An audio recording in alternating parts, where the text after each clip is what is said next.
ਸਵਾਗਤ ਗੱਲਾਂ ਤੇ ਗੀਤ ਦੇਖ ਰਹੇ ਸਾਰੇ ਹੀ ਡੀਡੀ ਪੰਜਾਬੀ ਦੇ ਦਰਸ਼ਕਾਂ ਦਾ ਨਿੱਘਾ ਸਵਾਗਤ ਉਹਨਾਂ ਦੇ ਆਪਣੇ ਪਸੰਦੀਦਾ ਪ੍ਰੋਗਰਾਮ ਗੱਲਾਂ ਤੇ ਗੀਤ ਵਿੱਚ। ਮੈਂ ਹਾਂ ਤੁਹਾਡਾ ਆਪਣਾ ਚਰਨਜੀਤ ਜੋਗੀ। ਜਦੋਂ ਇਸ ਧਰਤੀ ਦੇ ਉੱਪਰ ਅਸੀਂ ਅੱਖ ਪੱਟੀ ਸੀ ਨਾ, ਬਹੁਤ ਕੁਝ ਸਾਨੂੰ ਦਿਖਿਆ ਸੀ, ਬਹੁਤ ਕੁਝ ਆਲੇ ਦੁਆਲੇ ਹੌਲੀ ਹੌਲੀ ਸਾਡੇ ਨਾਲ ਵੱਧਦਾ ਗਿਆ। ਬਹੁਤ ਸਾਰੀਆਂ ਚੀਜ਼ਾਂ ਸਾਨੂੰ ਦੇਖਣ ਨੂੰ ਸੁਣਨ ਨੂੰ ਮਿਲਦੀਆਂ ਗਈਆਂ। ਕਦੇ ਅਸੀਂ ਪਹਾੜਾਂ ਦੇ ਵਿੱਚ ਜਦੋਂ ਜਾ ਕੇ ਦੇਖਿਆ ਕਿ ਪਹਾੜਾਂ ਦੀ ਹਿੱਕ ਦੇ ਵਿੱਚੋਂ ਨਦੀਆਂ ਨਾਲੇ ਨਿਕਲਦੇ ਨੇ, ਕਲ ਵਗਦੇ ਨੇ, ਔਰ ਉਹ ਖੂਬਸੂਰਤ ਨਜ਼ਾਰੇ ਅਸੀਂ ਇਸ ਕੁਦਰਤ ਦੀ ਰਚਨਾ ਨੂੰ ਮਾਣਦੇ ਰਹੇ ਹਾਂ। ਜੇ ਰਚਨਾ ਦੀ ਗੱਲ ਕਰੀਏ ਤਾਂ ਰਚਨਾ ਹੋਰ ਵੀ ਬਹੁਤ ਸਾਰੇ ਥਾਵਾਂ 'ਤੇ ਹੈਗੀ ਹੈ। ਅਸੀਂ ਤੁਸੀਂ ਸਾਰੇ ਹੀ ਰਚਨਾ ਦੇ ਮਾਲਕ ਹੋ, ਪਰ ਉਹ ਰਚਨਾਤਮਕ ਸੋਚ ਬਾਹਰ ਕਿਵੇਂ ਆਵੇ, ਕਿਵੇਂ ਉਸ ਸੋਚ ਦੇ ਨਾਲ ਅਸੀਂ ਇਸ ਸਾਰੀ ਦੁਨੀਆ ਨੂੰ ਸ਼ਰਸ਼ਾਰ ਕਰ ਸਕੀਏ, ਇੱਕ ਬਹੁਤ ਵੱਡਾ ਸਵਾਲ ਹੈ। ਇਸੇ ਹੀ ਸਵਾਲ ਦੇ ਗੁੰਝਲਦਾਰ ਭੇਤ ਖੋਲ੍ਹਣ ਦੇ ਵਾਸਤੇ ਅੱਜ ਜਿਹੜੇ ਮਾਹਰ ਮਹਿਮਾਨ ਸਾਡੇ ਕੋਲ ਪਹੁੰਚੇ ਨੇ, ਉਹਨਾਂ ਦੇ ਬਾਰੇ ਇੱਕ ਬਹੁਤ ਵੱਡੀ ਔਰ ਗੁੰਝਲਦਾਰ ਜਿਹੜੀ ਉਹਨਾਂ ਨੇ ਮੁਸੀਬਤ ਔਰ ਵੱਡੇ ਸਵਾਲ ਜਿਹੜੇ ਹੱਲ ਕੀਤੇ ਨੇ, ਉਹਨਾਂ ਦੇ ਬਾਰੇ ਜ਼ਿਕਰ ਕਰਨਾ ਵੀ ਬਣਦਾ ਹੈ। ਜਦੋਂ 6 ਸਾਲ ਦੇ ਸੀ, ਉਸ ਵੇਲੇ ਬਾਪ ਦਾ ਸਾਇਆ ਸਿਰ ਤੋਂ ਉੱਠ ਗਿਆ। 10ਵੀਂ ਤੱਕ ਮਾਂ ਨੇ ਔਖਿਆਂ ਸੌਖਿਆਂ ਡਿੱਗਦਿਆਂ ਢਹਿੰਦਿਆਂ ਉਸ ਬੱਚੇ ਨੂੰ ਪੜ੍ਹਾਇਆ। ਮੁੜ ਕੇ ਕਹਿ ਦਿੱਤਾ ਕਿ ਹੁਣ ਤੂੰ ਸਕੂਲ ਨਹੀਂ ਜਾ ਸਕਦਾ। ਪਰ ਅੰਦਰ ਜੋ ਰਚਨਾਤਮਕ ਚੱਲ ਰਿਹਾ ਸੀ, ਉਸਨੇ ਕਿਹਾ ਕਿ ਠੀਕ ਹੈ, ਹਾਲਾਤ ਮੈਨੂੰ ਪੜ੍ਹਨ ਨਹੀਂ ਦਿੰਦੇ, ਪਰ ਇਹਨਾਂ ਹਾਲਾਤਾਂ ਦੇ ਸੰਗ ਲੜ ਕੇ ਅੱਗੇ ਪੜ੍ਹਨਾ ਵੀ ਹੈ। ਬਹੁਤ ਵੱਡੀਆਂ, ਆਪਣੇ ਨਾਲੋਂ ਵੀ ਵੱਡੀਆਂ ਡਿਗਰੀਆਂ ਕੀਤੀਆਂ, ਔਰ ਉਹ PhD MPhil ਪਤਾ ਨਹੀਂ ਕੀ ਕੁਝ ਕਿੰਨੀਆਂ ਡਿਗਰੀਆਂ ਲੈ ਕੇ ਆਪਣੀ ਇਸ ਰਚਨਾ ਦੇ ਖੇਤਰ ਦੇ ਵਿੱਚ ਅੱਗੇ ਵਧਦੇ ਰਹੇ। ਉੱਗੇ ਸਾਹਿਤਕਾਰ ਜਿਨ੍ਹਾਂ ਨੂੰ 3 ਵਾਰ ਨੈਸ਼ਨਲ ਅਵਾਰਡ ਵੀ ਮਿਲ ਚੁੱਕਾ ਹੈ। ਸ਼੍ਰੋਮਣੀ ਸਾਹਿਤਕਾਰ ਨੇ ਸਾਡੇ ਨਾਲ ਅੱਜ ਇਸ ਪ੍ਰੋਗਰਾਮ ਦੇ ਵਿੱਚ ਉਚੇਚੇ ਤੌਰ ਤੇ ਸ਼ਾਮਲ ਨੇ ਪ੍ਰੋਫੈਸਰ ਫੂਲਚੰਦ ਮਾਨਵ ਜੀ। ਮਾਨਵ ਜੀ, ਸਭ ਤੋਂ ਪਹਿਲਾਂ ਤੇ ਸਾਡੇ ਇਸ ਪ੍ਰੋਗਰਾਮ ਦੇ ਵਿੱਚ ਨਿੱਘਾ ਸਵਾਗਤ। ਧੰਨਵਾਦ ਜੋਗੀ ਜੀ, ਸ਼ੁਕਰੀਆ ਜੀ। ਇੰਨੀ ਵੱਡੀ ਔਖੀ ਡਾਢੀ ਜ਼ਿੰਦਗੀ ਤੁਸੀਂ ਹੰਡਾਈ ਹੈ, ਔਰ ਫਿਰ ਵੀ ਉਸ ਦੇ ਵਿੱਚੋਂ ਰਚਨਾ ਪਲਦੀ ਰਹੀ ਹੈ, ਪੁੰਗਰਦੀ ਰਹੀ ਹੈ, ਮੌਲਦੀ ਰਹੀ ਹੈ। ਇਹ ਜੇਕਰ ਅਸੀਂ ਗੱਲ ਕਰੀਏ ਰਚਨਾਤਮਕਤਾ, ਇਹ ਕੀ ਹੈ? ਮੇਰੇ ਇੱਕ ਦੋਸਤ ਦਾ ਸ਼ੇਰ ਯਾਦ ਆ ਰਿਹਾ ਜੋਗੀ ਜੀ। ਜੀ। ਡੁੱਬਿਆ ਰਿਹਾ ਹਾਂ ਇਸ ਤਰ੍ਹਾਂ ਤੇਰੇ ਖਿਆਲ ਵਿੱਚ, ਮਿਸਰੀ ਦੀ ਥਾਂ ਤੇ ਬੰਨ ਲਿਆ ਪਾਣੀ ਰੁਮਾਲ ਵਿੱਚ। ਵਾਹ ਵਾਹ, ਬਹੁਤ ਅੱਛਾ, ਬਹੁਤ ਇੱਕ ਮਿਸਰੀ ਹੈ, ਇੱਕ ਪਾਣੀ ਹੈ, ਵਾਹ, ਇੱਕ ਰੁਮਾਲ ਹੈ, ਔਰ ਇੱਕ ਬੰਦੇ ਦੀ ਸੋਚ ਹੈ। ਕੀ ਬਾਤ। ਇਹ ਜਿਹੜਾ ਨਿਵੇਕਲਾ ਆਈਡੀਆ ਹੈ, ਇਹ ਜਿਹੜੀ ਸੋਚ ਹੈ, ਉਹ ਸੋਚ ਨੂੰ ਜਦੋਂ ਅਸੀਂ ਆਕਾਰ ਦਿੰਨੇ ਆ, ਰੂਪ ਦਿੰਨੇ ਆ, ਉਹ ਮੌਲਿਕਤਾ ਕਹਾਂਦੀ ਹੈ, ਰਚਨਾ ਕਹਾਂਦੀ ਹੈ, ਸਿਰਜਣਾ ਕਹਾਂਦੀ ਹੈ। ਹਰ ਬੰਦੇ ਕੋਲੇ ਆਪਣਾ ਆਪਣਾ ਅਸਤਿਤਵ ਹੈ, ਹੋਂਦ ਹੈ, ਐਗਜ਼ਿਸਟੈਂਸ ਹੈ ਜੀ। ਉਹਦੇ ਨਾਲ ਈਸ਼ਵਰ ਨੇ ਸਾਨੂੰ ਜਿੱਥੇ ਦੇਹ ਦਿੱਤੀ ਹੈ, ਰੂਪ ਦਿੱਤਾ ਹੈ, ਅੰਗ ਦਿੱਤੇ ਹੈ, ਉੱਥੇ ਸਾਨੂੰ ਮਨ, ਬੁੱਧੀ, ਆਤਮਾ ਵੀ ਦਿੱਤੀ ਹੈ ਜੀ। ਮਨ ਦਾ ਕੰਮ ਹੈ ਸੋਚਣਾ। ਮਨ ਸੋਚਦਾ ਕਿੱਥੋਂ ਕਿੱਥੇ ਤੱਕ ਜਾ ਸਕਦਾ ਹੈ, ਇਹ ਬੰਦੇ ਨੂੰ ਆਪ ਵੀ ਨਹੀਂ ਪਤਾ, ਉਡਾਰੀਆਂ ਮਾਰਦਾ। ਸਭ ਤੋਂ ਮੁਸ਼ਕਿਲ ਹੈ ਮਨੁੱਖ ਦੇ ਮਨ ਨੂੰ ਜਾਣਨਾ ਸਮਝਣਾ ਜੀ। ਇਹ ਜਿਹੜੀ ਵੈਚਾਰਿਕਤਾ ਹੈ, ਇਹ ਜਿਹੜਾ ਵਿਚਾਰ ਹੈ, ਅਸੀਂ ਕਿਸੇ ਦੀ ਬੋਡੀ ਲੈਂਗੁਏਜ ਤਾਂ ਥੋੜੀ ਬਹੁਤੀ ਪੜ੍ਹ ਲਈਏ, ਜਾਣ ਲਈਏ, ਸਮਝ ਲਈਏ, ਲੇਕਿਨ ਉਹਦੇ ਮਨ ਨੂੰ ਪੜ੍ਹਨਾ, ਉਹਦੇ ਵਿਚਾਰ ਤੱਕ ਜਾਣਾ, ਔਰ ਉਹਦੇ ਅਰਥਾਂ ਦੇ ਰਾਹੀਂ ਆਪਣੇ ਮੰਜ਼ਿਲ ਤੱਕ ਰੂਪ ਬਣਾ ਲੈਣਾ, ਇਹਨੂੰ ਅਸੀਂ ਸਿਰਜਣਾਤਮਕਤਾ ਕਹਿੰਦੇ ਹਾਂ। ਕੀ ਬਾਤ ਹੈ ਜੀ। ਔਰ ਜੇਕਰ ਮਾਨਵ ਸਾਹਿਬ ਦੇਖੀਏ ਕਿ ਤੁਸੀਂ ਉਹ ਪਹਿਲੇ ਮਾਨਵ ਹੋ ਕਿ ਜਿਹੜੇ ਕਾਲਜਾਂ ਦੇ ਵਿੱਚ ਨਹੀਂ ਗਏ, ਯੂਨੀਵਰਸਿਟੀਆਂ ਦੇ ਵਿੱਚ ਨਹੀਂ ਗਏ, ਫਿਰ ਵੀ ਡਿਗਰੀਆਂ ਬਹੁਤ ਵੱਡੀਆਂ ਲੈ ਕੇ ਬੈਠੇ ਹੋ। ਇਹ ਸਾਡੇ ਵਾਸਤੇ ਵੀ ਇੱਕ ਪ੍ਰੇਰਨਾਦਾਇਕ ਆ ਕਿ ਇੱਕ ਉਹ ਸ਼ਖਸ ਜਿਹੜਾ 10ਵੀਂ ਤੋਂ ਬਾਅਦ ਕਦੇ ਕਿਸੇ ਸਕੂਲ ਦੇ ਵਿੱਚ ਨਹੀਂ ਪੜ੍ਹਿਆ, ਕਾਲਜ ਵਿੱਚ ਨਹੀਂ ਗਿਆ, ਯੂਨੀਵਰਸਿਟੀ ਦੇ ਵਿੱਚ ਨਹੀਂ ਗਿਆ, ਫਿਰ ਵੀ ਡਿਗਰੀਆਂ ਲਈਆਂ, ਫਿਰ ਵੀ ਪੜ੍ਹੇ, ਆਪਣੇ ਨਾਮ ਦੇ ਅੱਗੇ ਪ੍ਰੋਫੈਸਰ ਲਗਵਾਇਆ, ਔਰ ਪੜ੍ਹਾਇਆ ਵੀ, ਬਹੁਤ ਵੱਡੇ ਥਾਵਾਂ ਦੇ ਉੱਪਰ ਨੌਕਰੀਆਂ ਵੀ ਕੀਤੀਆਂ, ਔਰ ਲਗਭਗ 6 ਨੌਕਰੀਆਂ ਤਾਂ ਉਹਨਾਂ ਨੇ ਛੱਡ ਵੀ ਦਿੱਤੀਆਂ ਸੀਗੀਆਂ। ਤੇ ਇਹ ਜਿਹੜਾ ਇਹ ਕਿੱਦਾਂ ਸੰਭਵ ਹੋਇਆ? ਇਹ ਰਚਨਾ ਕਿੱਦਾਂ ਹੁੰਦੀ ਹੈ? ਲੋਡ ਕਾਢ ਦੀ ਮਾਂ ਹੈ। Necessity is the mother of invention. ਜਦੋਂ ਬੰਦੇ ਦੇ ਸਾਹਮਣੇ ਕੋਈ ਚੈਲੰਜ ਆਉਂਦਾ ਹੈ ਤਾਂ ਉਹਦੇ ਨਾਲ ਰਸਤੇ ਵੀ ਆਉਂਦੇ ਹੈ। ਉਹ ਰਸਤੇ ਬੰਦੇ ਆਪ ਖੋਜਦਾ, ਲੱਭਦਾ, ਨਜਿੱਠਦਾ, ਔਰ ਮਸਲਿਆਂ ਨੂੰ ਹੱਲ ਕਰਨ ਦੀ ਕੋਸ਼ਿਸ਼ ਕਰਦਾ ਹੈ ਜੀ। ਮੇਰੀ ਮਾਂ ਦੀ ਆਪਣੀ ਸੀਮਾ ਸੀ, ਨਹੀਂ ਪੜ੍ਹਾ ਸਕਦੀ, ਲੇਕਿਨ ਪ੍ਰਤਾਪ ਸਿੰਘ ਕੈਰੋਂ ਦਾ ਯੁੱਗ 1961, ਜੁਆਇੰਟ ਪੰਜਾਬ, ਹਰਿਆਣਾ ਨਹੀਂ ਸੀ ਬਣਿਆ, ਪੰਜਾਬ ਨਹੀਂ ਸੀ ਬਣਿਆ, ਕੈਰੋਂ ਸਾਹਿਬ ਨੇ ਪਿੰਡ 'ਚ ਪ੍ਰਾਇਮਰੀ ਸਕੂਲ ਖੋਲ੍ਹੇ ਸੀ। ਉਹ ਪ੍ਰਾਇਮਰੀ ਸਕੂਲਾਂ ਦੇ ਵਿੱਚ ਇੱਕ ਹੈੱਡ ਟੀਚਰ ਹੁੰਦਾ ਸੀ 5 ਜਮਾਤਾਂ ਪੜ੍ਹਾਉਣ ਲਈ। ਅੱਛਾ ਜੀ। ਕਿਉਂ ਹੁੰਦਾ ਸੀ ਇੱਕ ਟੀਚਰ? ਕਿਉਂਕਿ JVT ਔਰ OT ਦੇ ਇੰਸਟੀਟਿਊਸ਼ਨਸ ਪੰਜਾਬ 'ਚ ਨਹੀਂ ਸਨ। ਜਦ JVT ਔਰ OT ਦੇ ਇੰਸਟੀਟਿਊਸ਼ਨ ਜੀ ਨਹੀਂ ਹੈ ਤਾਂ ਟੀਚਰ ਕਿੱਥੋਂ ਆਣਗੇ? ਕੈਰੋ ਸਾਹਿਬ ਨੇ ਆਰਡਰ ਕਰਤਾ ਕਿ ਮੈਟ੍ਰਿਕੂਲੇਟ ਮੁੰਡੇ ਕੁੜੀਆਂ ਫਸਟ ਡਿਵੀਜ਼ਨ ਮੈਟ੍ਰਿਕੂਲੇਟ ਅੱਛਾ ਜਿੰਨੇ ਪੰਜਾਬ 'ਚ ਹੈ ਸਾਰਿਆਂ ਨੂੰ ਟੇਲ ਟੀਚਰ ਲਾਤਾ ਜਾਵੇ। ਅੱਛਾ ਜੀ, ਇੱਕ ਹੈੱਡ ਟੀਚਰ ਸਿਰੇ ਦਾ ਹੈਡਮਾਸਟਰ, ਇੱਕ ਟੇਲ ਟੀਚਰ ਥੱਲੇ ਵਾਲਾ ਥੱਲੇ teacher। ਕੰਮ ਕਰਨਗੇ। ਉਹ ਮੈਂ ਟੇਲ ਟੀਚਰ ਬਣ ਗਿਆ।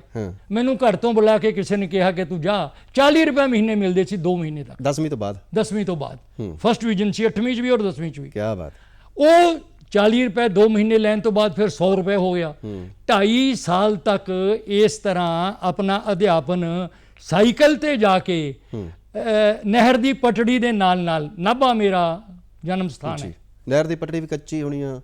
ਕੱਚੀਆਂ ਪੱਕੀਆਂ ਦੋਵੇਂ ਤਰ੍ਹਾਂ ਦੀਆਂ, ਲੇਕਿਨ ਕੱਚੀਆਂ ਨੂੰ ਪੱਕੀਆਂ ਬਣਾਉਣਾ ਮਨੁੱਖ ਹੀ ਸਿੱਖ ਸਕਦਾ ਹੈ। ਵਾਹ। ਜਦੋਂ ਅਸੀਂ 12-14 ਲੇਡੀ ਹੈਲਥ ਵਿਜ਼ਿਟਰ, ਪਿੰਡਾਂ ਦੇ ਡਾਕਟਰ ਔਰ ਦੂਸਰੇ ਲੋਕ ਸਾਈਕਲਾਂ ਤੇ ਇਕੱਠੇ 12-14 ਨਿਕਲਦੇ ਸਨ, ਕੋਈ ਪੇਦਨਾ, ਕੋਈ ਪੇਦਨੀ, ਕੋਈ ਕਨਸੂਹਾ, ਕੋਈ ਅਜਨੌਦਾ, ਆਪਣੇ ਆਪਣੇ ਪਿੰਡਾਂ ਚਲੇ ਜਾਂਦੇ ਸੀ ਔਰ ਐਵੇਂ 1:30 ਵਜੇ ਛੁੱਟੀ ਕਰਕੇ ਆਉਂਦੇ ਸੀ। ਹਰ ਇੱਕ ਦੇ ਸਾਈਕਲ ਦੇ ਪਿੱਛੇ ਟੋਕਨੀ ਹੁੰਦੀ ਸੀ ਗੰਨੇ ਦੇ ਰਸ ਦੀ, ਛੋਲੂਆ ਹੁੰਦਾ ਸੀ, ਗਾਜਰਾਂ ਹੁੰਦੀਆਂ ਸੀ, ਗੰਨੇ ਹੁੰਦੇ ਸੀ।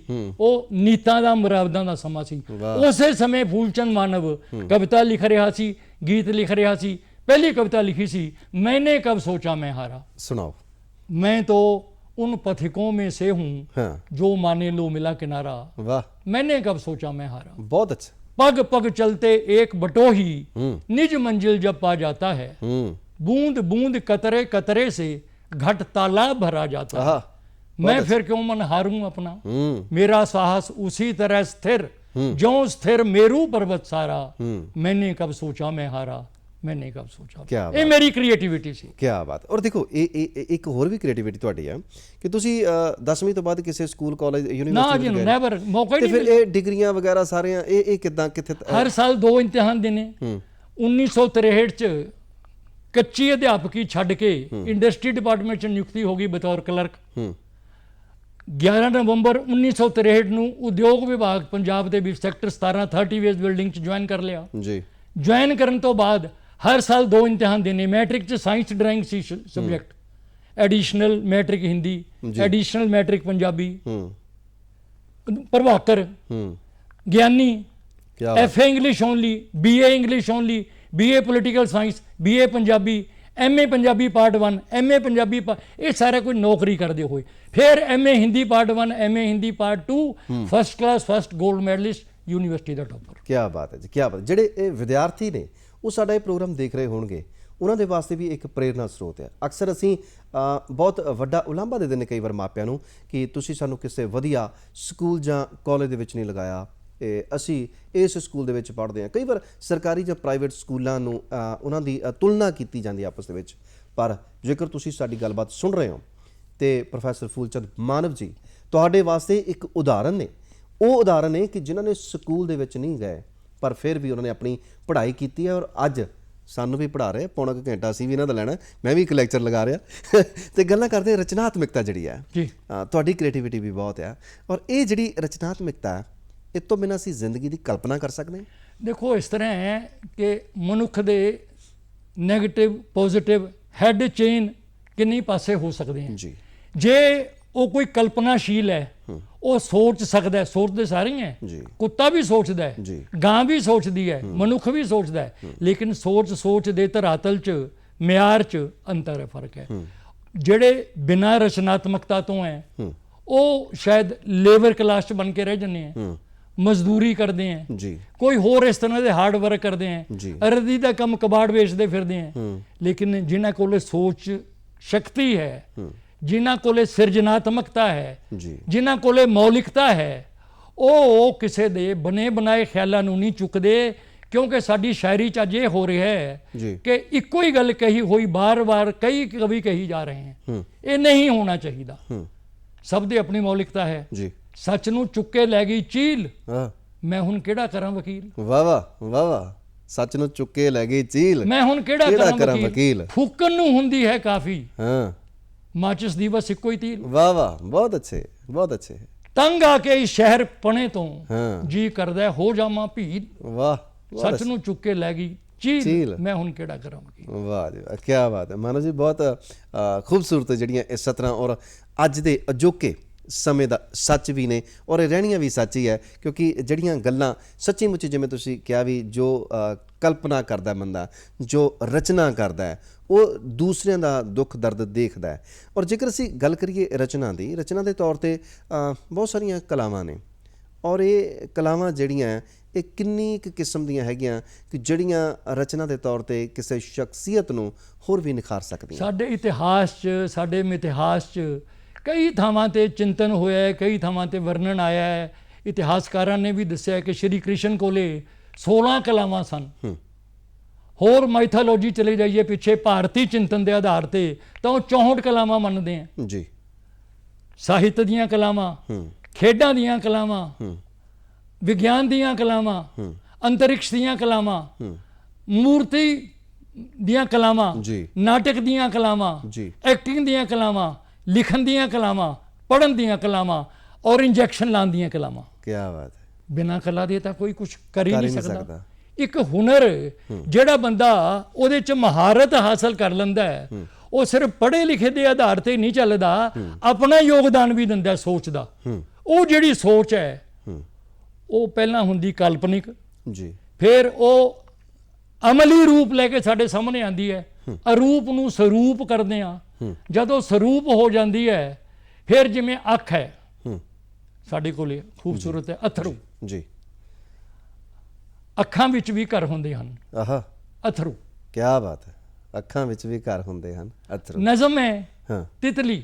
ਆਹਾ, ਰੰਗਾਂ ਦੇ ਵੀ ਪਰ ਹੁੰਦੇ ਹਨ। ਵਾਹ, ਬਹੁਤ ਅੱਛਾ, ਬਹੁਤ ਅੱਛਾ। ਇਹ ਸਾਰਾ ਜੋੜ ਮੇਲ ਜਿਹੜਾ ਹੈ ਇੱਕ ਰਚਨਾਕਾਰ ਆਪਣੀ ਸੋਚ ਦੇ ਆਧਾਰ ਤੇ ਆਪਣੇ ਪ੍ਰਗਟਾਵੇ ਦੇ ਨਾਲ ਦੇ ਸਕਦਾ ਹੈ। ਹੁਣ ਕਿਸੇ ਨੂੰ ਇਹ ਘੱਟ ਪੱਲੇ ਪੈਂਦਾ ਹੈ, ਕਿਸੇ ਨੂੰ ਵੱਧ ਪੱਲੇ ਪੈਂਦਾ ਹੈ, ਕਿਸੇ ਦੇ ਨੀਚੇ ਦੀ ਨਿਕਲ ਜਾਂਦਾ, ਕਿਸੇ ਦੇ ਉੱਪਰ ਨਿਕਲ ਜਾਂਦਾ, ਲੇਕਿਨ ਹੈ ਇਹ ਰਚਨਾਤਮਕ। ਗੱਲਾਂ ਉੱਚੀਆਂ ਨੇ, ਸੱਚੀ ਗੱਲ ਹੈ। ਔਰ ਇਹ ਜਿਹੜੀਆਂ ਡੂੰਘੀਆਂ ਗੱਲਾਂ ਔਰ ਕਈ ਡੂੰਘੀਆਂ ਗੱਲਾਂ, ਕਈ ਬਹੁਤ ਉੱਚੀਆਂ ਗੱਲਾਂ, ਜਿਵੇਂ ਤੁਸੀਂ ਕਿਹਾ ਵੀ ਕਈਆਂ ਦੇ ਸਿਰ ਦੇ ਉੱਪਰੋਂ ਦੀ ਲੰਘ ਜਾਂਦੀਆਂ ਨੇ, ਕਈਆਂ ਦੇ ਪੈਰਾਂ ਦੇ ਹੇਠੋਂ ਦੀ ਨਿਕਲ ਜਾਂਦੀਆਂ ਨੇ।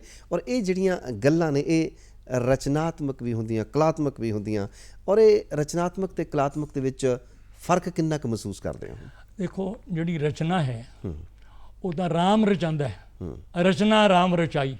ਕਿੰਨੇ ਚਿਹਰੇ ਬਣਾਤੇ, ਕਿੰਨੀ ਕੁਦਰਤ ਬਣਾਤੀ, ਕਿੰਨੀ ਹਰਿਆਵਲੀ ਬਣਾਤੀ ਜੀ। ਔਰ ਦੂਸਰੇ ਪਾਸੇ ਕਲਾ ਹੈ। ਕਲਾ ਮਨੁੱਖ ਸਿੱਖਦਾ ਵੀ ਹੈ, ਉਹਦਾ ਵਿਕਾਸ ਵੀ ਕਰਦਾ ਹੈ ਜੀ। ਸ਼ੁਰੂ 'ਚ ਕਿਸੇ ਨੇ ਇੱਕ ਪੱਥਰ ਨਾਲ ਦੂਸਰੇ ਪੱਥਰ ਨੂੰ ਟਕਰਾਇਆ, ਅੱਗ ਪੈਦਾ ਹੋ ਗਈ ਜੀ। ਉਹਨੂੰ ਸੋਝੀ ਆ ਗਈ ਵੀ ਇਹ ਅੱਗ ਹੈ। ਉਹਨੇ ਕੱਪੜੇ, ਰੁੱਖਾਂ ਦੇ ਤਣੇ, ਛਾਲ ਉਤਾਰ ਕੇ ਪਾਣੇ ਸ਼ੁਰੂ ਕਰਤੇ, ਨੰਗੇਜ ਢਕਿਆ, ਉਹ ਥੋੜਾ ਜਿਹਾ ਵਿਕਸਿਤ ਹੋ ਗਿਆ ਜੀ। ਔਰ ਇਸੇ ਤਰ੍ਹਾਂ ਦੇ ਨਾਲ ਬੋਲ ਬਾਣੀ 'ਚ ਓ ਆ ਹੂ ਇਹਦੇ ਵੀ ਅਰਥ ਸੀ ਜੀ। ਲੇਕਿਨ ਜਿਵੇਂ ਜਿਵੇਂ ਭਾਸ਼ਾ ਆਈ, ਭਾਸ਼ਾਵਾਂ ਆਈਆਂ, ਹਿੰਦੀ, ਸੰਸਕ੍ਰਿਤ, ਗੁਰਮੁਖੀ, ਪੰਜਾਬੀ, ਉੜੀਆ, ਕੰਨੜ, ਮਲਿਆਲਮ, ਤੇਲਗੂ, ਇਹਨਾਂ ਸਾਰਿਆਂ ਦੇ ਆਪਣੀ ਆਪਣੀ ਲਿਪੀ ਹੈ ਅਲੱਗ-ਅਲੱਗ। ਉਹਨਾਂ ਲਿਪੀਆਂ ਦੇ ਸਿੰਬਲ ਹੈ, ਚਿੰਨ੍ਹ ਹੈ। ਉਹਨਾਂ ਚਿੰਨ੍ਹਾਂ ਦੇ ਆਧਾਰ ਤੇ ਇੱਕ ਆਕਾਰ ਬਣਦਾ ਹੈ, ਵਾਕ ਬਣਦਾ ਹੈ, ਕਵਿਤਾ ਬਣਦੀ ਹੈ, ਕਹਾਣੀ ਬਣਦੀ ਹੈ, ਨਾਟਕ ਬਣਦਾ ਹੈ, ਅਨੁਵਾਦ ਬਣਦਾ ਹੈ, ਸੰਪਾਦਨ ਬਣਦਾ ਹੈ। ਇਹੋ ਹੀ ਰਚਨਾ ਹੈ। ਕੀ ਬਾਤ ਹੈ ਜੀ, ਕੀ ਬਾਤ ਹੈ। ਜਿਸ ਤਰੀਕੇ ਨਾਲ ਤੁਸੀਂ ਸਮਝਾ ਰਹੇ ਹੋ, ਮੈਨੂੰ ਇਹ ਲੱਗਦਾ ਕਿ ਮੈਂ ਵੀ ਕਿਸੇ ਕਲਾਸ ਦੇ ਵਿੱਚ ਬੈਠਾ ਹੋਇਆ ਔਰ ਆਪਣੇ ਕਿਸੇ ਬਹੁਤ ਹੀ ਕਾਬਲ ਜਿਹੜੇ ਕਿ ਸਾਡੇ ਗੁਰੂ ਨੇ, ਅਧਿਆਪਕ ਨੇ, ਉਹਨਾਂ ਦੇ ਕੋਲੋਂ ਸਿੱਖ ਰਹੇ ਹਾਂ। ਕਿਉਂਕਿ ਜ਼ਿੰਦਗੀ ਦੇ ਵਿੱਚ ਇੱਕ ਸਿੱਖਦੇ ਰਹਿਣਾ ਵੀ ਇੱਕ ਪ੍ਰਕਿਰਿਆ ਆ। ਔਰ ਇਹ ਤੁਸੀਂ ਵੀ ਬਹੁਤ ਕੁਝ ਸਿੱਖਿਆ ਹੋਣਾ, ਕਿਉਂਕਿ ਹੁਣ ਇੰਨੇ ਕਾਮਲ ਤੇ ਕਾਬਲ ਸਾਡੇ ਕੋਲ ਇਸ ਵੇਲੇ ਪ੍ਰੋਫੈਸਰ ਫੂਲਚੰਦ ਮਾਨਵ ਜੀ ਬੈਠੇ ਨੇ। ਤੁਸੀਂ ਕਿਹਨਾਂ ਦੀ ਸੰਗਤ ਕੀਤੀ ਹੈ ਕਿ ਜਿਹੜੇ ਤੁਹਾਨੂੰ ਲੱਗਾ ਕਿ ਇਸ ਸ਼ਖਸ ਦੀ ਸੰਗਤ ਕਰਕੇ ਮੇਰੇ ਵੀ ਪੱਤੇ ਹਰੇ ਕਚੂਰ ਹੋ ਗਏ ਨੇ? ਪਦਮ ਸ਼੍ਰੀ ਦੇਵੇਂਦਰ ਸਤਿਆਰਥੀ, ਵਾਹ, ਦਰਵੇਸ਼ ਆਦਮੀ ਸੀ। ਵਾਹ, ਮੈਂ ਦਿੱਲੀ ਜਾਂਦਾ ਸਾਂ, ਉਹਨਾਂ ਦੇ ਘਰ ਠਹਿਰਦਾ ਸਾਂ। ਉਹ, ਉਹਨਾਂ ਦੇ ਪਤਨੀ ਸ਼੍ਰੀਮਤੀ ਸ਼ਾਂਤੀ ਦੇਵੀ, ਉਹਨਾਂ ਦੀਆਂ ਬੇਟੀਆਂ ਜਦੋਂ ਕਦੇ ਮੋਹਾਲੀ, ਚੰਡੀਗੜ੍ਹ ਆਉਂਦੀਆਂ ਸੀ, ਬਠਿੰਡੇ ਆਉਂਦੀਆਂ ਸੀ ਤਾਂ ਮੇਰੇ ਕੋਲ ਸਟੇ ਕਰਦੀਆਂ ਸੀ। ਉਹਨਾਂ ਦੀ ਸੰਗਤ ਨੇ ਮੈਨੂੰ ਬੜਾ ਕੁਝ ਸਿਖਾਇਆ। ਇੱਕ ਵਾਰੀ ਮੈਂ ਸਾਹਿਤ ਅਕੈਡਮੀ ਦੇ ਦਫ਼ਤਰ 'ਚ ਸੈਕਟਰੀ ਸਾਹਿਤ ਅਕੈਡਮੀ ਨੂੰ ਮਿਲਣ ਲਈ ਕਿਸੇ ਕੰਮ ਲਈ ਜਾਣਾ ਸੀ ਜੀ, ਦਿੱਲੀ ਰਵਿੰਦਰ ਭਵਨ। ਮੇਰੇ ਨਾਲ ਸਤਿਆਰਥੀ ਜੀ ਪਧਾਰ ਗਏ। ਇਹ ਮੇਰੇ ਲਈ ਮਾਣ ਦੀ ਗੱਲ ਸੀ। ਮੈਂ ਸਲਿੱਪ ਲਿਖ ਕੇ ਸੈਕਟਰੀ ਸਾਹਿਬ ਨੂੰ ਭੇਜੀ, पद्म श्री देवेंद्र सत्यार्थी प्लस फूलचंद मानव, सैकटरी साहब ने जुत्ती लाही, नंगे पैरी रिसीव करना है। क्या बात है, क्या बात, कला दा सम्मान है। कला ਦਾ ਸਨਮਾਨ। ਔਰ ਦੇਵਿੰਦਰ ਸਤਿਆਰਥੀ ਨੂੰ ਦੇਵਿੰਦਰ ਸਤਿਆਰਥੀ ਹੋਣ ਲਈ ਕਦੇ ਲਾਹੌਰ, ਕਦੇ ਦਿੱਲੀ, ਕਦੇ ਕਿੱਥੇ ਕਿੱਥੇ ਘੁੰਮਣਾ ਪਿਆ। MS ਰੰਧਾਵਾ ਸਾਹਿਬ ਨੇ ਉਹਨਾਂ ਦੇ ਨਾਲ ਕੰਮ ਕੀਤਾ, ਵਾਹ। ਉਹਨਾਂ ਨੇ ਰੰਧਾਵਾ ਸਾਹਿਬ ਦੇ ਨਾਲ ਕੰਮ ਕੀਤਾ, ਪੰਜਾਬ ਦੇ ਲੋਕ ਸਾਹਿਤ ਨੂੰ ਕਿੱਥੋਂ ਕਿੱਥੇ ਪਹੁੰਚਾਇਆ। ਲੇਕਿਨ ਬੰਦੇ ਦਾ ਨਾਂ ਬਾਅਦ ਚ ਪਹਿਲਾਂ ਕੰਮ ਹੈ। ਵਾਹ, ਸਤਿਆਰਥੀ ਦੇ ਲੋਕ ਗੀਤ, ਸਤਿਆਰਥੀ ਦਾ ਗਾਇਨ, ਸਤਿਆਰਥੀ ਦੀਆਂ ਕਹਾਣੀਆਂ, ਉਹਦੇ ਨਾਵਲ, ਉਹਦੀ ਜੀਵਨੀ, ਇਹ ਉਸ ਨੂੰ ਸਤਿਆਰਥੀ ਬਣਾਉਂਦੀ ਹੈ। ਕੀ ਬਾਤ ਹੈ, ਬਿਲਕੁਲ। ਹਾਥੀ ਫਿਰੇ ਗਾਉਂ ਗਾਉਂ, ਜਿਸਕਾ ਹਾਥੀ ਉਸਕਾ ਨਾਉ। ਸਤਿਆਰਥੀ ਜੀ ਸਤਿਆਰਥੀ ਹੈ। ਬਿਲਕੁਲ ਬਿਲਕੁਲ ਜੀ। ਔਰ ਮਾਨਵ ਜੀ ਗੱਲਾਂ ਕਰਦੇ ਹੁੰਦੇ, ਕਈ ਵਾਰ ਕਹਿੰਦੇ ਹੁੰਦੇ ਕਿ ਮਨੁੱਖ ਜਿਹੜਾ ਆ ਉਹ ਮਸ਼ਹੂਰ ਨਹੀਂ ਹੁੰਦਾ, ਉਹਦੇ ਕੰਮ ਮਸ਼ਹੂਰ ਹੁੰਦੇ ਨੇ। ਔਰ ਕੰਮ ਦੇ ਵਿੱਚ ਹੀ ਜਿਹੜੀ ਹੈ ਉਹ ਰਚਨਾ ਹੁੰਦੀ ਹੈ, ਰਚਨਾ ਹੀ ਕਿਸੇ ਨਾ ਕਿਸੇ ਨੂੰ ਮਸ਼ਹੂਰ ਕਰ ਦਿੰਦੀ ਹੈ। ਤੇ ਜਿਹੜੀ ਇਹ ਰਚਨਾ ਆ, ਇਹ ਜਿਵੇਂ ਤੁਸੀਂ ਕਹਿੰਦੇ ਹੋ ਕਿ ਇਹ ਤਾਂ ਇਲਾਹੀ ਹੈ, ਇੱਕ ਜੀ ਹਾਂ, ਜੀ ਹਾਂ, ਕੁਦਰਤੀ ਹੈ। ਜੀ ਹਾਂ, ਜੀ ਹਾਂ। ਤੇ ਕੀ ਇਹ ਰਚਨਾਤਮਕ ਸੋਚ ਜਿਹੜੀ ਹੈ, ਇਹ ਆਪਾਂ ਇੱਥੇ ਇਸ ਧਰਤੀ ਦੇ ਉੱਪਰ ਬੰਦਾ ਵੀ ਬੰਦੇ ਦੇ ਵਿੱਚ ਪੈਦਾ ਕਰ ਸਕਦਾ ਹੈ? ਜੀ ਹਾਂ, ਜੀ ਹਾਂ, ਜੀ ਹਾਂ। ਜਿਹਨੂੰ ਆਪਾਂ ਇੰਸਪੀਰੇਸ਼ਨ ਕਹਿੰਦੇ ਹਾਂ। ਜੀ। ਇੱਕ ਬੰਦਾ ਡਾਂਸ ਕਰ ਰਿਹਾ ਹੈ, ਨੱਚਣ ਵਾਲੇ ਦੀ ਅੱਡੀ ਨਹੀਂ ਰਹਿੰਦੀ, ਉਹਨੂੰ ਦੇਖ ਕੇ ਤੁਸੀਂ ਦੇਖੋਗੇ ਬੱਚਾ ਆਪਣੇ ਆਪ ਡਾਂਸ ਕਰਨ ਲੱਗ ਜਾਂਦਾ ਹੈ। ਜੀ। ਉਹ ਬੱਚਾ ਕਾਪੀ ਕਰ ਰਿਹਾ ਹੈ, ਛੋਟਾ ਜਿਹਾ ਬੱਚਾ। ਜਿੰਨੇ ਸਾਡੇ ਟੈਲੀਵਿਜ਼ਨ ਦੇ ਪ੍ਰੋਗਰਾਮ ਹੈ, ਜਿੰਨਾ ਇਹਦੀ ਕਾਪੀ ਬੱਚਾ ਕਰਦਾ ਛੋਟਾ, ਜੀ। ਉਹਨਾਂ ਹੋਰ ਨਹੀਂ ਕੋਈ ਕਰ ਸਕਦਾ। ਔਰ ਬੱਚੇ ਦੀ ਮੁਸਕਾਨ ਜੀ ਤੁਹਾਨੂੰ ਐਜੂਕੇਟ ਕਰ ਰਹੀ ਹੈ ਜੀ ਕਿ ਜੇ ਉਹ ਹੱਸ ਸਕਦਾ ਹੈ, ਤੁਸੀਂ ਕਿਉਂ ਨਹੀਂ ਹੱਸ। ਸਾਡੇ 'ਚ ਕਈ ਵਾਰੀ ਫਿਕਰ ਹੈ, ਕਈ ਵਾਰੀ ਚਿੰਤਨ ਹੈ, ਕਈ ਵਾਰੀ ਇਹਨਾਂ ਡੂੰਘੇ ਗਏ ਆ, ਰੋਣੀ ਜੀ ਸੂਰਤ ਬਣਾ ਕੇ ਬੈਠੇ ਹਾਂ ਜੀ, ਕੀ ਕਰਾਂਗੇ, ਸ਼ਾਮ ਨੂੰ ਕੀ ਹੋਊਗਾ, ਸਵੇਰੇ ਕੀ ਹੋਊ। ਉਹ ਤੁਹਾਨੂੰ ਸਮਾਈਲ ਦੇ ਰਿਹਾ ਬੱਚਾ, ਉਹ ਤੁਹਾਨੂੰ ਸਿਖਾ ਰਿਹਾ ਹੈ। ਕੀ ਬਾਤ ਹੈ। ਔਰ ਇਹੀ ਜੇਕਰ ਅਸੀਂ ਉਹਨਾਂ ਦੇ ਕੋਲੋਂ ਸਿੱਖ ਲਈਏ, ਬੱਚਿਆਂ ਦੇ ਕੋਲੋਂ ਸਿੱਖ ਲਈਏ, ਕਿੰਨਾ ਚੰਗਾ ਹੋਵੇਗਾ। ਪਰ ਅੱਜ ਦਾ ਜੋ ਅਜੋਕਾ ਦੌਰ ਹੈ, ਇਹਦੇ ਵਿੱਚ ਸੱਚਮੁੱਚ ਸਾਡੇ ਚਿਹਰਿਆਂ ਦੇ ਉੱਪਰ ਫਿਕਰਾਂ ਦੀਆਂ ਝੁਰੜੀਆਂ, ਤਿਉੜੀਆਂ ਉਹ ਜ਼ਿਆਦਾ ਪੈ ਗਈਆਂ ਨੇ, ਤੇ ਸਾਡੇ ਚਿਹਰਿਆਂ ਦੇ ਉੱਪਰੋਂ ਹਾਸੇ ਜਿਹੜੇ ਆ ਉਹ ਖਤਮ ਹੋ ਗਏ ਨੇ, ਕਾਫੂਰ ਹੋ ਗਏ ਨੇ, ਉੱਡ ਗਏ ਨੇ, ਪਤਾ ਨਹੀਂ ਕਿਹੜੇ ਪਾਸੇ ਚਲੇ ਗਏ ਨੇ। ਤਾਂ ਫਿਰ ਜਦੋਂ ਹਾਸੇ ਉੱਡ ਜਾਂਦੇ ਨੇ, ਗਮ ਝੋਲੀ ਦੇ ਵਿੱਚ ਪੈ ਜਾਂਦੇ ਨੇ, ਉਦਾਸੀਆਂ ਛਾ ਜਾਂਦੀਆਂ ਨੇ, ਚਿੰਤਾਵਾਂ ਛਾ ਜਾਂਦੀਆਂ ਨੇ, ਇਸ ਜਟਲ ਸਮੇਂ ਦੇ ਵਿੱਚ ਕੀ ਰਚਨਾਤਮਕਤਾ ਜਿਹੜੀ ਆ ਉਹ ਪਣਪ ਸਕਦੀ ਹੈ, ਜੰਮ ਸਕਦੀ ਹੈ, ਪੁੰਗਰ ਸਕਦੀ ਹੈ?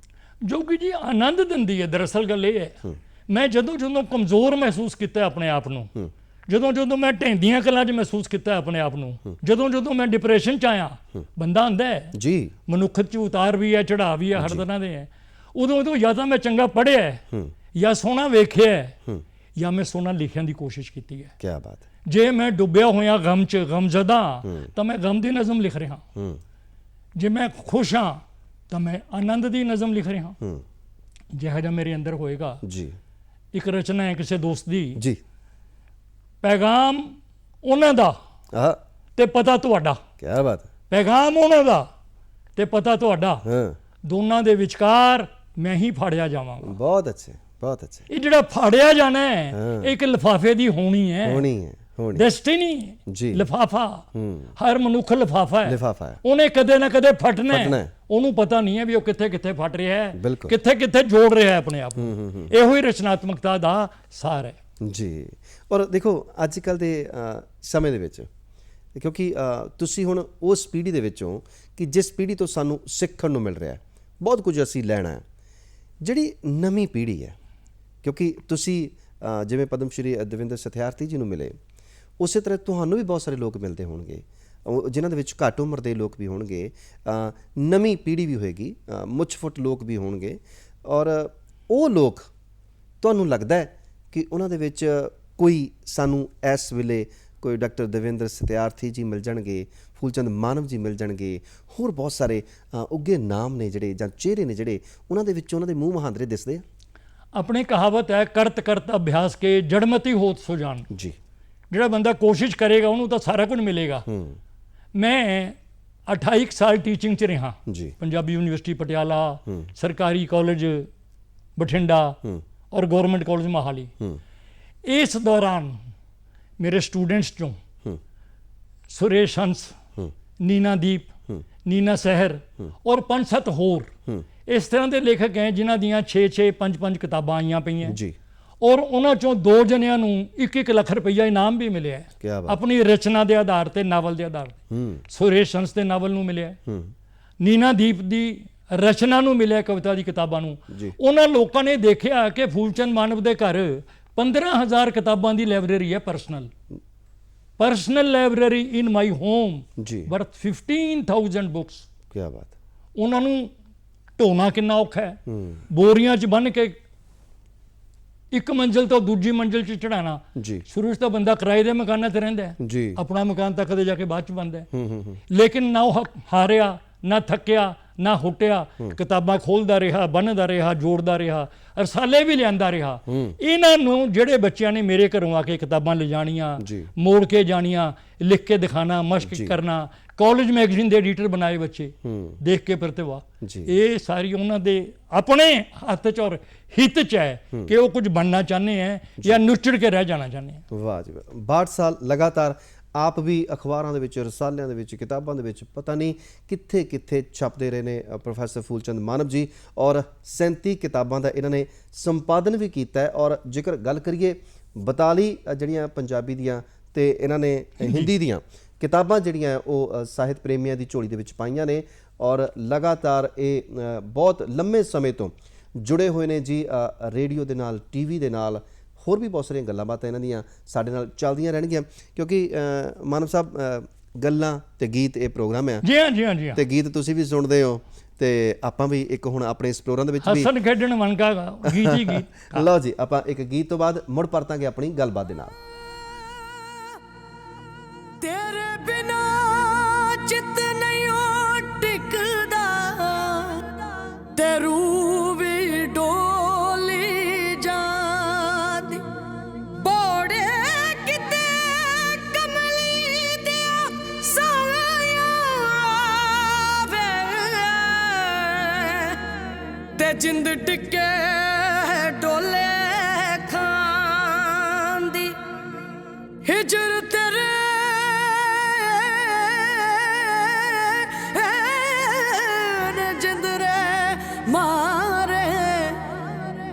ਗੱਲ ਇੱਕ ਵੀ ਨਾ ਬੋਲੀ ਜਾਂਦੀ, ਗੱਲ ਇੱਕ ਵੀ ਨਾ ਬੋਲੀ ਜਾਂਦੀ।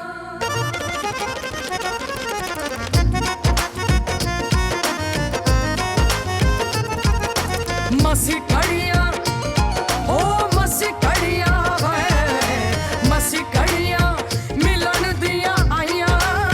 ਤੇ ਤੂੰ ਕਿਹੜੇ ਦੇਸ ਚੱਲਿਆ, ਤੇਰੇ ਚਾਂਦੀਆਂ ਵੇ, ਤੇਰੇ ਚਾਂਦੀਆਂ ਚੁੰਨੀਆਂ ਰੰਗਾਈਆਂ ਵੇ, ਤੇਰੇ ਚਾਂਦੀਆਂ ਚੁੰਨੀਆਂ ਰੰਗਾਈਆਂ। ਤੇ ਤੂੰ ਕਿਹੜੇ ਦੇਸ ਚੱਲਿਆ, ਮਸੀਂ ਖੜੀਆਂ ਮਿਲਣ ਦੀਆਂ ਆਈਆਂ। ਤੇ ਤੂੰ ਕਿਹੜੇ ਦੇਸ ਚੱਲਿਆ, ਮਸੀਂ ਖੜੀਆਂ ਮਿਲਣ ਦੀਆਂ ਆਈਆਂ। ਤੇ ਤੂੰ ਕਿਹੜੇ ਦੇਸ ਚੱਲਿਆ।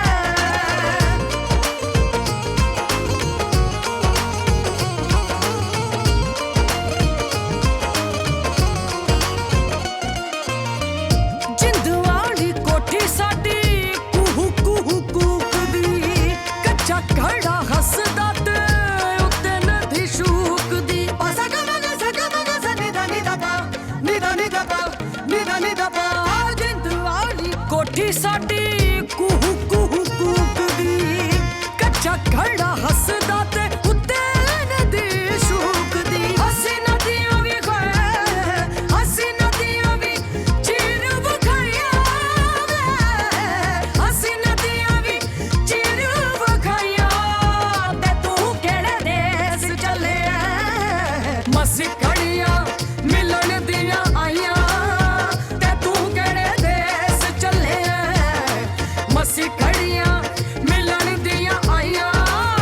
ਤੇ ਤੂੰ ਕਿਹੜੇ ਦੇਸ ਚੱਲਿਆ।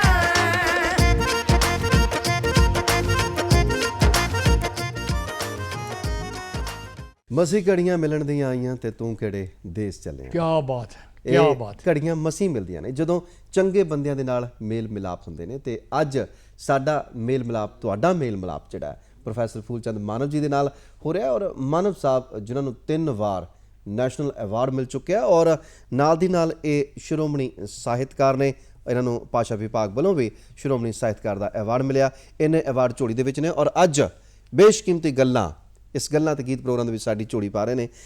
ਮਾਨਵ ਸਾਹਿਬ, ਜੇਕਰ ਗੱਲ ਕਰੀਏ ਸਾਡੇ ਸਾਹਿਤ ਦੇ ਅੰਗਾਂ ਦੇ ਵਿੱਚ ਕਵਿਤਾ ਹੈ, ਕਹਾਣੀ ਹੈ, ਨਾਵਲ ਹੈ, ਹੋਰ ਵੀ ਬਹੁਤ ਕੁਝ ਹੈ। ਇਹ ਸਾਰੀਆਂ ਚੀਜ਼ਾਂ ਇਹਨਾਂ ਦੇ ਵਿੱਚ ਰਚਨਾਤਮਕਤਾ ਜਿਹੜੀ ਆ ਇਹ ਕਿੱਥੇ ਕਿੱਥੇ ਹੁਲਾਰੇ ਲੈਂਦੀ ਹੈ, ਕਿੱਥੇ ਕਿੱਥੇ ਅੰਗੜਾਈਆਂ? नज़म ਜਾਂ कविता ही नहीं, गीत, गज़ल, जी, महाकाव्य, जी, खंड काव्य, किन्ने ही रूप हैं साडे शायरी दे, कविता दे। लूणा लिख गया शिव कुमार, ਵਾਹ एक छाती मेरे हाड़ तपेंदा, एक तपेंदा जेठ, ਜੇਠ, अग टुरी परदेस नी सईयो, अग टुरी परदेस, लोका वे मैं की लगा सलमान दी, मैं पूरन दी मां पूरन दे हाण। ਵਾਹ ਜਦੋਂ ਸ਼ਿਵੇ ਲਿਖਦਾ ਕਵਿਤਾ 'ਚ ਤਾਂ ਇੱਕ ਲੀਜੈਂਡ ਪੂਰਾ ਪੇਸ਼ ਕਰ ਜਾਂਦਾ ਪੂਰਨ ਦਾ ਜੀ ਔਰ ਲੂਣਾ ਦਾ ਵੀ ਕਵਿਤਾ। ਜੀ ਗਜ਼ਲ ਦੇ ਵਿੱਚ ਸਾਡਾ ਸ਼ਾਇਰ ਹੈ ਦੁਸ਼ਯੰਤ ਕੁਮਾਰ, ਉਹ ਕਹਿੰਦਾ ਹੈ मैं बहुत कुछ सोचता रहता हूँ पर कहता नहीं, मैं बहुत कुछ सोचता रहता हूँ पर कहता नहीं, बोलना भी है मना, सच बोलना तो दरकिनार। वाह, बहुत खूब। घर की हर दीवार पर चिपके हैं इतने इश्तिहार, घर की हर दीवार पर चिपके हैं इतने इश्तिहार, अब किसी को भी नजर आती नहीं कोई दरार। क्या बात है जी, बहुत खूब, बहुत खूब। ਇਹਦੇ ਨਾਲ ਜੇ ਅਸੀਂ ਕਹਾਣੀ ਨੂੰ ਜੋੜ ਲਈਏ, ਜੀ ਕਹਾਣੀ ਦਾ ਵਿਕਾਸ ਹੋਇਆ।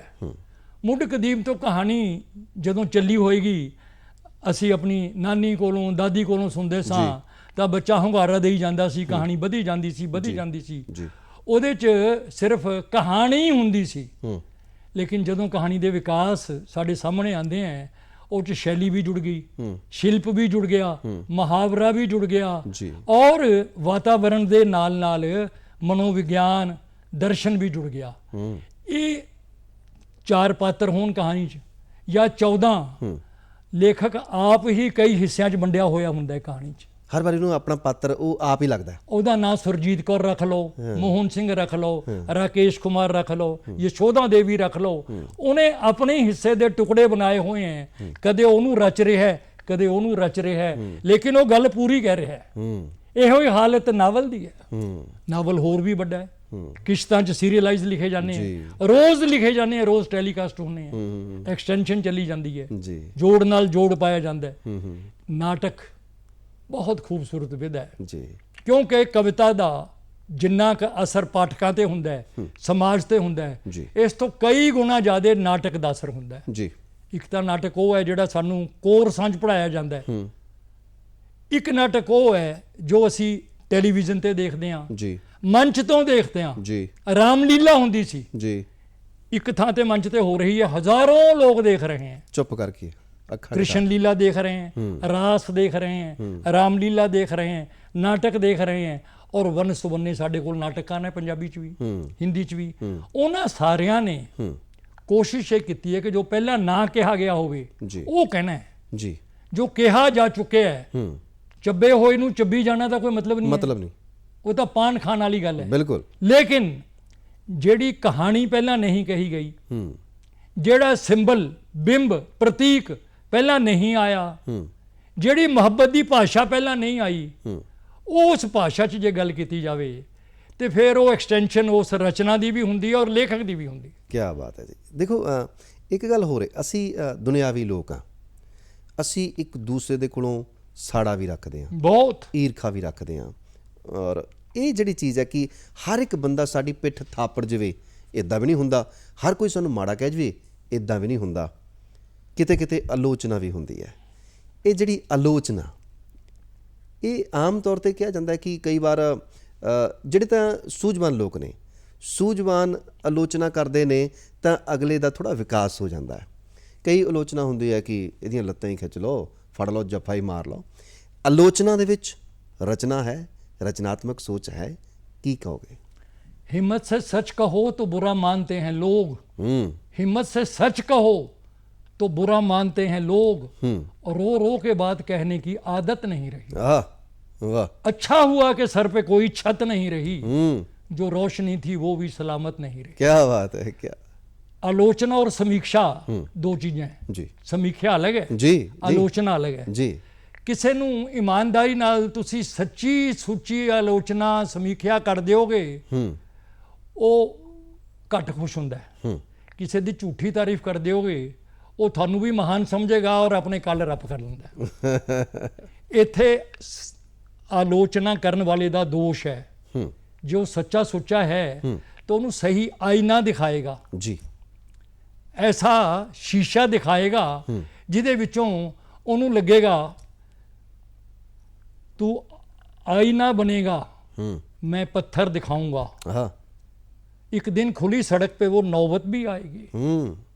ये ਜਿਹੜੀ ਨੌਬਤ ਹੈ ਜੀ ਇਹ ਤਾਂ ਹੀ ਆ ਸਕਦੀ ਹੈ ਜੇ ਸੁਣਨ ਵਾਲਾ ਔਰ ਕਹਿਣ ਵਾਲਾ ਦੋਨੇ ਸੁਹਿਰਦ ਹੋਣ। ਵਾਹ ਜੀ ਵਾਹ, ਵਾਹ ਜੀ ਸਾਡੇ ਯੂਨੀਵਰਸਿਟੀਆਂ 'ਚ ਮਾਫ ਕਰਨਾ, ਜੀ ਜਿੰਨੇ ਲੈਕਚਰਰ ਹੈ, ਜਿੰਨੇ ਰੀਡਰ ਹੈ, ਜਿੰਨੇ ਪ੍ਰੋਫੈਸਰ ਹੈ, ਉਹ ਸਾਰੇ ਲੇਖਕ ਕਹਾਣ ਲੱਗੇ, ਆਲੋਚਕ ਕਹਾਣ ਲੱਗੇ। ਉਹ ਟੀਚਰ ਹੈ, ਟੀਚਰ ਹੋਣ ਦੇ ਨਾਲ ਨਾਲ ਸਮੀਖਿਆ ਕਰ ਸਕਦੇ ਹੈ, ਆਲੋਚਨਾ ਕਰ ਸਕਦੇ ਹੈ। ਉਹ ਸਮੀਖਿਅਕ ਨਹੀਂ ਹੈ।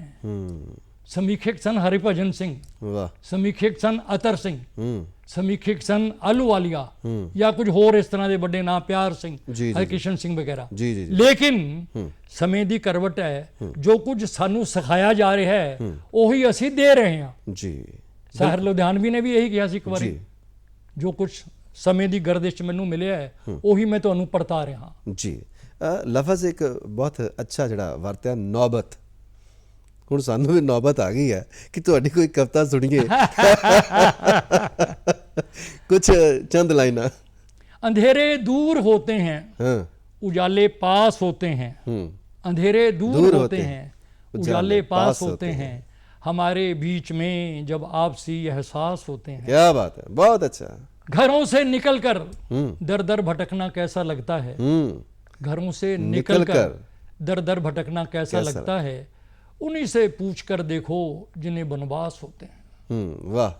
अगे मैं कहना, किसी एक खुदा का नाम लो, किसी एक खुदा का नाम लो, चाहे तुम अपना ही। क्या बात। काटने कुतरने से लेकर मलने मसलने तक पूरी प्रक्रिया के बीच कहीं कोई छिद्र नहीं। हाँ। बस दांत ही दांत हैं। वाह। जहां से जाने या लौट आने के लिए जीव लालायत रहती है और बेचारा खुदा मार खा जाता है। क्या बात है। आप सब जानते हैं, आप सब जानते हैं और अपने अपने दोहरी माहौल की राजनीति से बचना भी चाहते हैं और रचना चाहते हैं एक स्वस्थ संसार। लेकिन फिर पेट की परंपरा में दांत आगे आ जाते हैं, दांत आगे आ जाते हैं हंसने हिचकने के लिए, हंसने हिचकने के लिए। किसी एक खुदा का नाम लो, चाहे तुम अपना। वाह जी वाह, बहुत अच्छा, बहुत अच्छा। देखो ਜਿਹੜੀਆਂ ਰਚਨਾਤਮਕ ਵਿਧੀਆਂ ਹੁੰਦੀਆਂ ਨੇ ਉਹ ਸਾਨੂੰ ਜੀਣਾ ਸਿਖਾਉਂਦੀਆਂ ਨੇ, ਔਰ ਜਿਹੜੇ ਰਚਨਾਤਮਕ ਲੋਕ ਹੁੰਦੇ ਨੇ ਉਹ ਜ਼ਿੰਦਗੀ ਦੇ ਮਾਇਨੇ ਬਦਲ ਕੇ ਰੱਖ ਦਿੰਦੇ ਨੇ। ਔਰ ਸੱਚਮੁੱਚ ਅੱਜ ਸਾਨੂੰ ਬਹੁਤ ਕੁਝ ਸਾਡਾ ਬਦਲਿਆ ਲੱਗਦਾ, ਔਰ ਮੈਨੂੰ ਵੀ ਲੱਗਦਾ ਕਿ ਮੈਂ ਥੋੜਾ ਭਰਦਾ ਜਾ ਰਿਹਾ। ਔਰ ਇਹ ਜਿਹੜੀਆਂ ਚੀਜ਼ਾਂ ਨੇ, ਇਹ ਲਫ਼ਜ਼ਾਂ ਦਾ ਹੀ ਹੇਰ ਫੇਰਿਆ।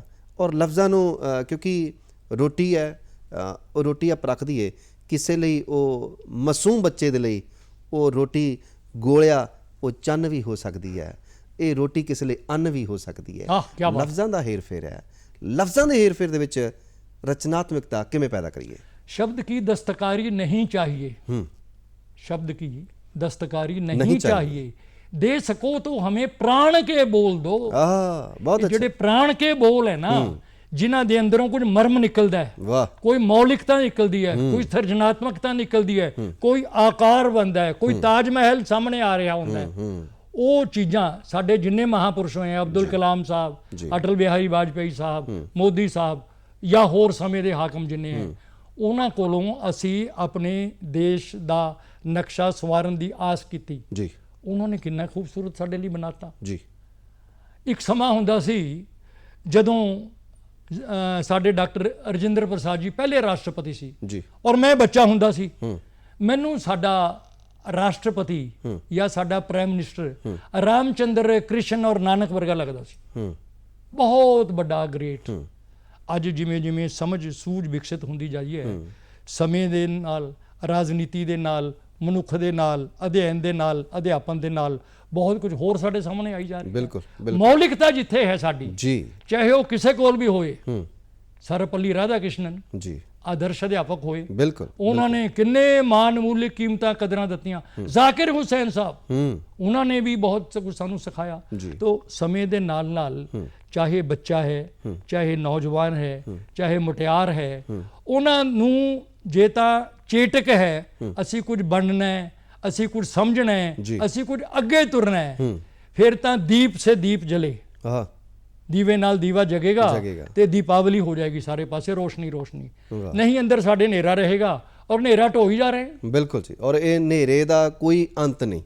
ਫਿਰ ਜੇਕਰ ਅਸੀਂ ਰੋਸ਼ਨੀ ਦੀ ਕਿਰਨ ਜਗਾਉਣੀ ਹੈ ਤੇ ਥੋੜਾ ਜਿਹਾ ਆਪਣੇ ਅੰਦਰ ਵੀ ਚਿਣਗਾਂ ਬਾਲਣੀਆਂ ਪੈਣਗੀਆਂ, ਖੁਦ ਆਪਣੇ ਆਪ ਨੂੰ ਮਸ਼ਾਲ ਬਣਾਉਣਾ ਪਏਗਾ। ਔਰ ਕਈ ਵਾਰ ਕਿਸੇ ਦਾ ਕੀਤਾ ਹੋਇਆ ਕੰਮ ਜਿਹੜਾ ਆ ਉਹਨੂੰ ਵੀ ਥੋੜਾ ਜਿਹਾ ਸੁਧਾਰਨਾ ਪੈਂਦਾ। ਘਰ ਦੇ ਵਿੱਚ ਕੋਈ ਮਿਸਤਰੀ ਲੱਗਾ ਹੋਵੇ ਨਾ, ਉਹਨੂੰ ਵੀ ਕਹਿ ਦੇ ਯਾਰ ਇੱਟ ਤੇ ਥੋੜੀ ਜਿਹੀ ਬਿੰਗੀ ਹੈ, ਇਹਨੂੰ ਥੋੜੀ ਜਿਹੀ ਸਿੱਧੀ ਕਰ ਲਾ, ਇਹਨੂੰ ਇੱਧਰ ਕਰ ਲਾ, ਆ ਥੋੜਾ ਜਿਹਾ ਇੱਥੋਂ ਥਾਂ ਬਾਜੂਗਾ, ਇਦਾਂ ਹੋ ਜਾਊਗਾ, ਆਪਣਾ ਦਰਵਾਜ਼ਾ ਖੁੱਲਦਾ ਹੋ ਜਾਊ।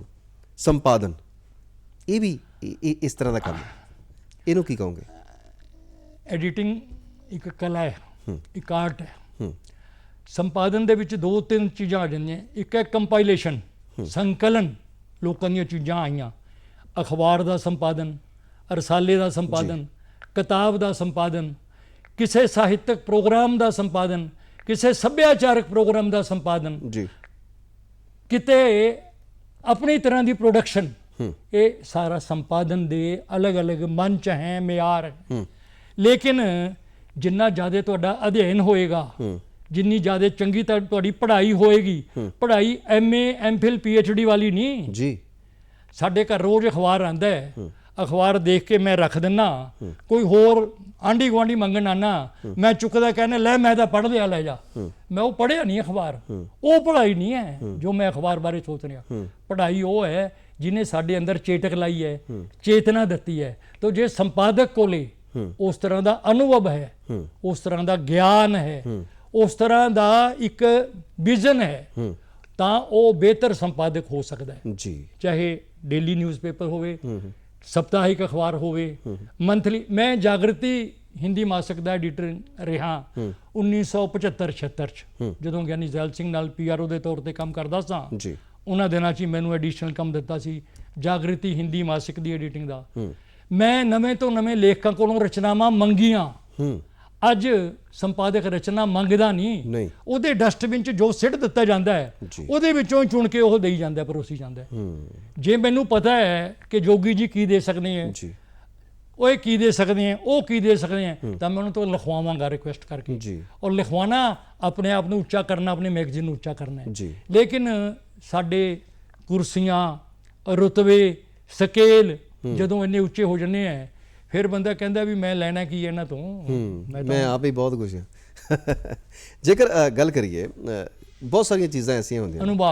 ਅਨੁਵਾਦ, ਬੂਆ ਆ, ਉਹਨੂੰ ਅਸੀਂ ਬੂਆ ਵੀ ਕਹਿ ਸਕਦੇ ਹਾਂ, ਉਹਨੂੰ ਅਸੀਂ ਬਾਰ ਵੀ ਕਹਿੰਦੇ ਹਾਂ, ਕਈ ਦਰਵਾਜ਼ਾ ਕਹਿੰਦੇ ਆ, ਕਈ ਡੋਰ ਆਖ ਦਿੰਦੇ ਆ। ਇਹ ਵੱਖਰੇ ਵੱਖਰੇ ਲਫ਼ਜ਼ ਤੇ ਇੱਕ ਲਫ਼ਜ਼ ਦਾ ਦੂਸਰਾ ਲਫ਼ਜ਼ ਬਣਾ ਕੇ ਲੋਕਾਂ ਦੇ ਸਾਹਮਣੇ ਉਹਨਾਂ ਦੀ ਸੌਖ ਦੇ ਮੁਤਾਬਕ, ਉਹਨਾਂ ਦੀ ਸਹੂਲਤ ਦੇ ਮੁਤਾਬਕ ਅੱਗੇ ਲੈ ਕੇ ਆਉਣਾ, ਅਨੁਵਾਦ ਕਰਕੇ ਦੇਣਾ ਕਿਸੇ ਵੀ ਚੀਜ਼ ਦਾ, ਇਹਦੇ ਵਿੱਚ ਰਚਨਾਤਮਕਤਾ ਜਿਹੜੀ ਆ ਕਿੰਨੀ ਕੁ ਸਹਾਈ ਹੁੰਦੀ ਹੈ? ਮੇਰੀ ਮਾਂ ਬੋਲੀ ਪੰਜਾਬੀ ਹੈ ਜੀ। ਮੈਂ ਰੋਟੀ ਰੋਜ਼ੀ ਲਈ ਹਿੰਦੀ ਦੀ ਨੌਕਰੀ ਵੀ ਬੜੀ ਕੀਤੀ, ਪੰਜਾਬੀ ਦੀ ਨੌਕਰੀ ਵੀ ਬੜੀ ਕੀਤੀ। ਘਰ 'ਚ ਮਾਂ ਨਾਲ, ਪਤਨੀ ਨਾਲ, ਬੱਚਿਆਂ ਨਾਲ ਪੰਜਾਬੀ 'ਚ ਬੋਲਾਂ। ਮੇਰਾ ਜੀ ਕਰਦਾ ਮੈਂ ਪੰਜਾਬੀ 'ਚ ਲਿਖਾਂ, ਲੇਕਿਨ ਮੈਨੂੰ ਲੱਗਦਾ ਕਿ ਪੰਜਾਬੀ ਤਾਂ ਪੰਜਾਬ ਦੀ ਭਾਸ਼ਾ ਹੈ, ਹਿੰਦੀ ਹਿੰਦੁਸਤਾਨ ਦੀ ਭਾਸ਼ਾ ਹੈ, ਹਿੰਦੁਸਤਾਨ ਤੋਂ ਬਾਹਰ ਦੀ ਵੀ ਭਾਸ਼ਾ ਹਿੰਦੀ ਹੋ ਸਕਦੀ ਹੈ। ਇਸ ਕਰਕੇ ਮੈਂ ਪੰਜਾਬੀ ਦੇ ਖੂਬਸੂਰਤ ਰਚਨਾਵਾਂ ਨੂੰ ਹਿੰਦੀ 'ਚ ਅਨੁਵਾਦ ਕਰਨ ਦੀ ਕੋਸ਼ਿਸ਼ ਕੀਤੀ ਕਿ ਉਹਨਾਂ ਨੂੰ ਵਡੇਰਾ ਪਾਠਕ ਮਿਲ ਸਕੇ। ਬਿਨਾਂ ਰਚਨਾਤਮਕਤਾ ਤੋਂ ਹੋ ਨਹੀਂ ਸਕਦਾ, ਕਿਉਂਕਿ ਜੋ ਕੁਝ ਹਿੰਦੀ 'ਚ ਆਲਰੇਡੀ ਮਿਲ ਰਿਹਾ ਹੈ, ਜੇ ਤੁਸੀਂ ਉਹੀ ਅਨੁਵਾਦ ਕਰਕੇ ਦੇ ਰਹੇ ਹੋ, ਉਹਨੂੰ ਕੌਣ ਪੜ੍ਹੇਗਾ ਔਰ ਕਿਉਂ ਪੜ੍ਹੇਗਾ, ਉਹਦੀ ਲੋੜ ਹੀ ਨਹੀਂ ਹੈ। ਜੀ।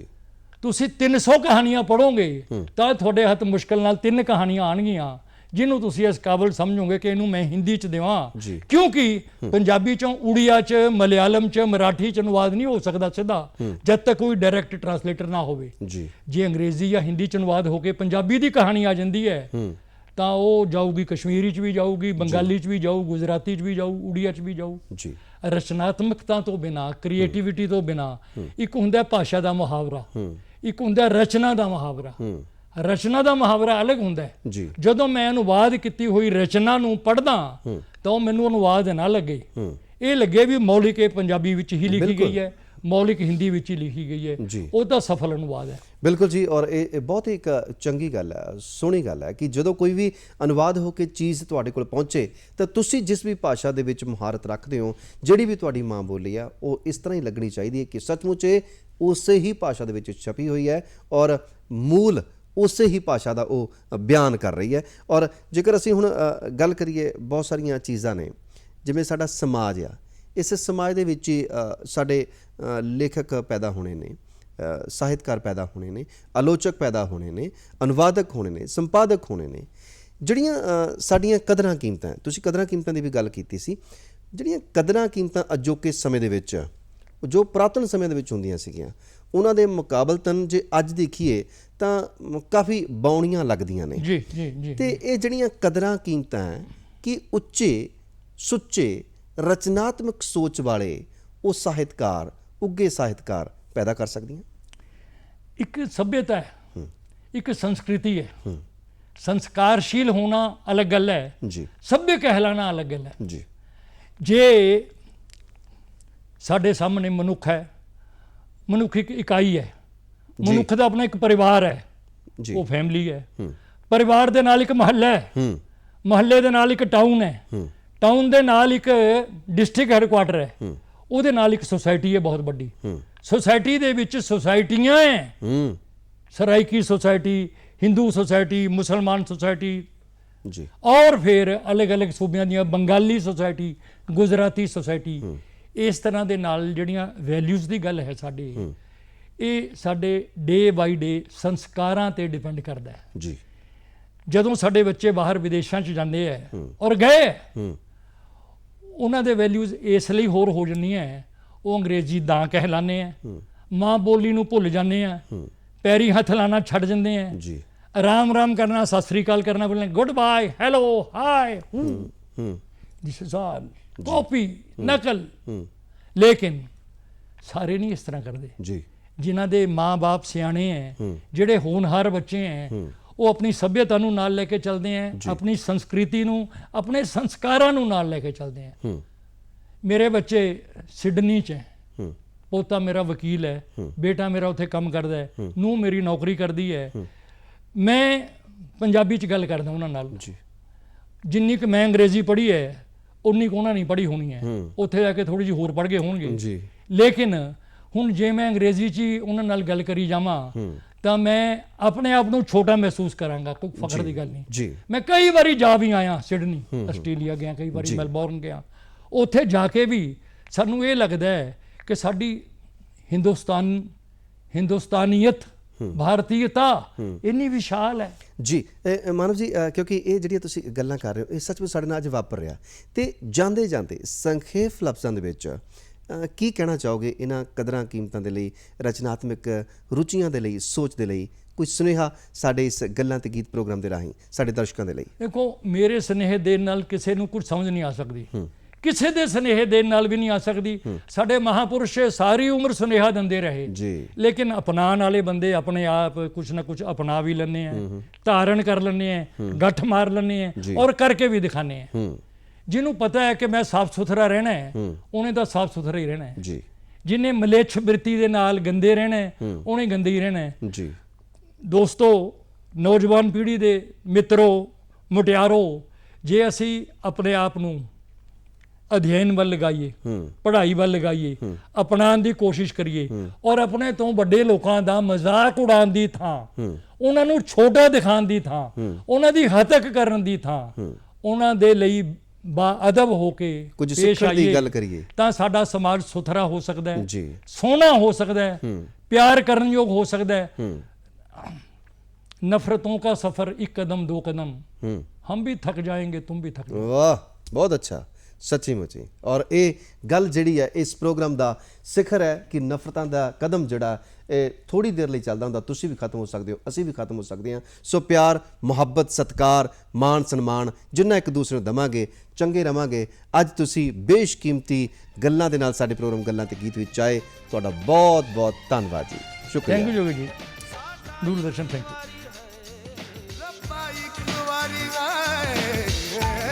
ਸਾਡਾ ਇੱਕ ਵਾਰੀ ਮੇਲ ਕਰਾ ਦੇ, ਸਾਡਾ ਇੱਕ ਵਾਰੀ ਮੇਲ ਕਰਾ ਦੇ, ਕਿ ਅਸਾਂ ਉਹਦਾ ਮੁਖ ਵੇਖਣਾ ਹੈ, ਕਿ ਅਸਾਂ ਉਹਦਾ ਮੁਖ ਵੇਖਣਾ।